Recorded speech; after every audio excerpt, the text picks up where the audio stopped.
Bia Kamal Gwasam ka no language school an wala ban right ka ban tok na tindit ka na ban tintwani bukodan ngej bok dob dan de kon de korie de kon gor ke je ne me shwale shit ka nyal de gore ne me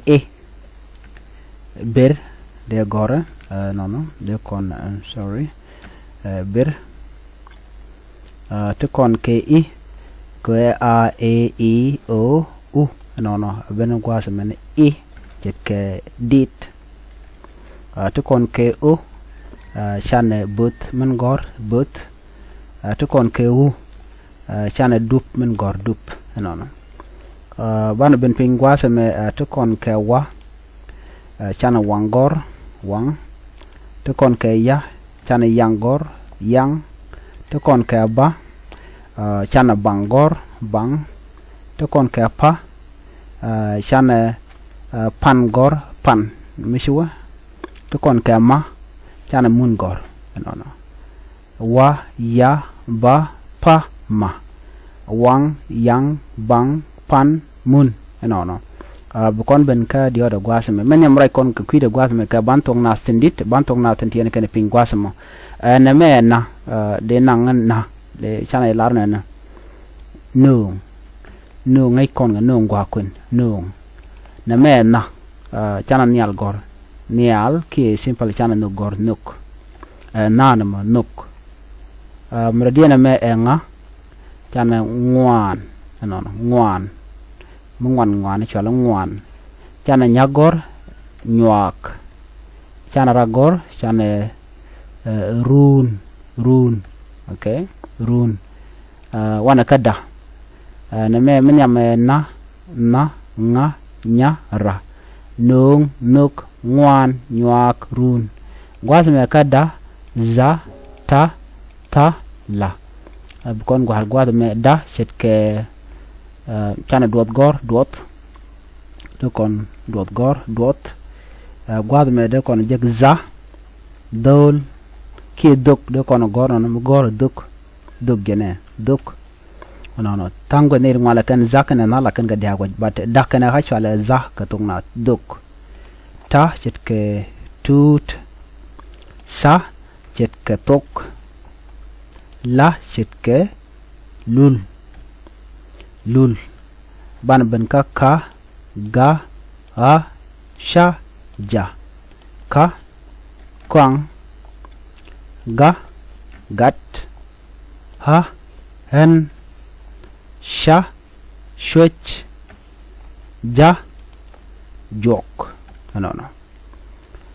kwang gat hen shwech jok ka ga ha sha ja gwase me de kondwar gor deng te der tame ha ma chetke ken tane gor no o chetke kon o ade kon gor chetke chanel top mi chetop mi kwen kon ken yam a e o hu wa ya ba pa ma na nga nya ra da za ta sa la ka ga ha sha ja o antem kwen kone je ke rieten kone je kon ngai ke je chana je men kwen ba ka ta dan de kon kwen ke je ke riet ken nyal ber dit bot dup wang yang bang pan mun nung nuk ngwan nyak run dos duk tut tok lul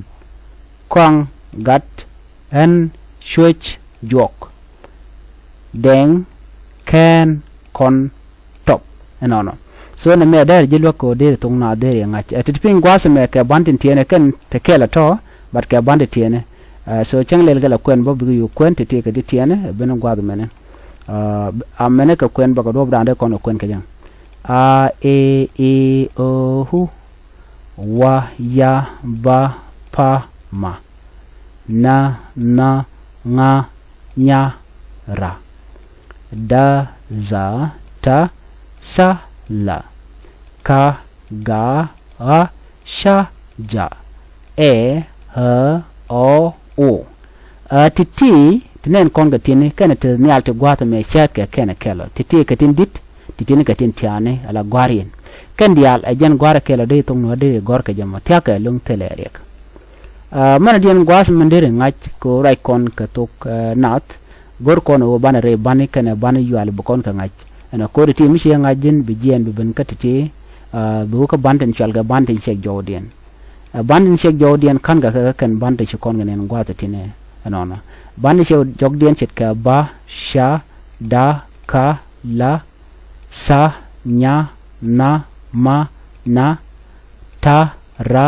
ha wa pa ja ya ga nga na na me bi joga no jen cha ko gor ka tok nat ku le la tensual ke no e ka banten chek jodien ka la to ke ye to ko tung nat ana mi jira mo gor bi ngaje no kan banti la to ko ne ke riet ba ku lo gor ke re bane kan re bane yual ti tende pin gwad me ka bane yuali kan re bane no ti ti ke na kon gor no bi la de long no a ha o ho e he e o ho e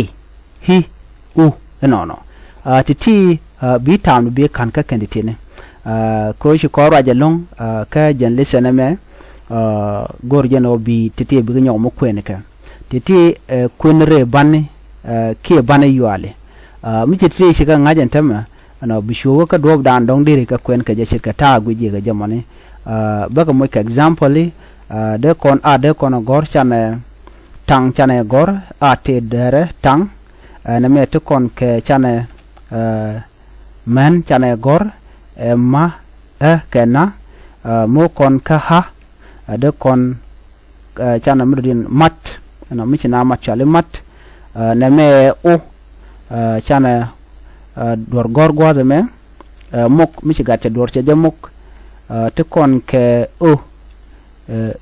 kut ki kut te kon ke ho tong te kon lar no te kon ke kel te kon ke chit ke cat ke kel ke wo te kon ke ha me chit ke ta ke ka dere gor ka ja ta te kon ke he chit ke tet de kon te de kon gor gwa me te kon ke chit ke kir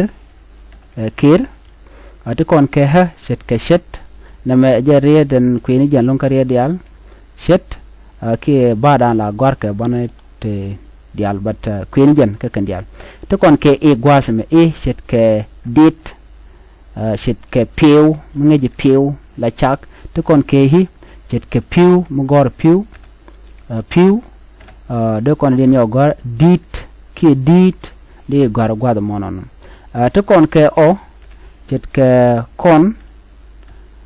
te kon ke ho chit ke koch te kon ke wu alamen jok chana tungor chit ke tung kada ti kan dial gi kon ti te kan ke lone ka tong nat ka lo kana long bane mishran chero do latin do gore jeno dare ka ngai ko kan kwale cholo e bane yuale kan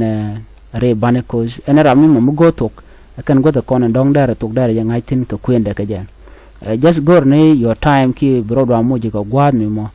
dere gor no dere ja guruten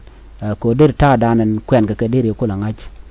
ko mishi ben ka kel ka wada ka shi yu pelan wana mo den dare jinyan borun mi jine kwene ka so gwaye no jin de rodo palpin amat ka leng du ka yo dere ka chunyo ka mugure ka ta dan dere ka gor ke je no ko jen do dan bi gwar tong na bi ko la ngai ke je chit ka ta cha gor ke je man ne mala gwalong kwendu ka how to pronounce it do dan dere do dere kwen ke je take a listen mi chere la ka ba mi chilo jo ka kan video ne ti dere listen mo de je bane mi nyudo do dan dere pronunciation dere ngai ke je do dan gor je no biriet bi kak chwale kak na pronouncing something ki kak du ka dor mi kuji by the way kuji ja ko le gor no bi ngajen chwale kak one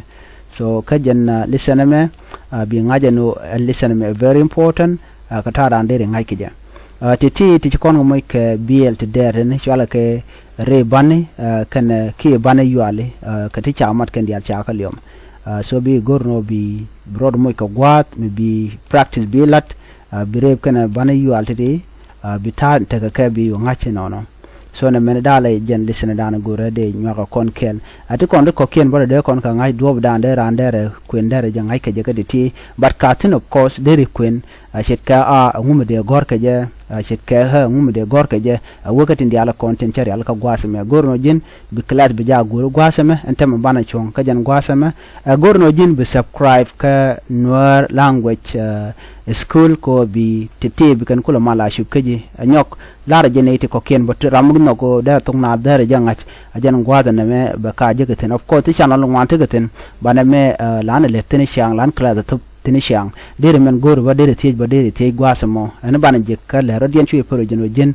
bi subscribe gwata me kan no language school ya temal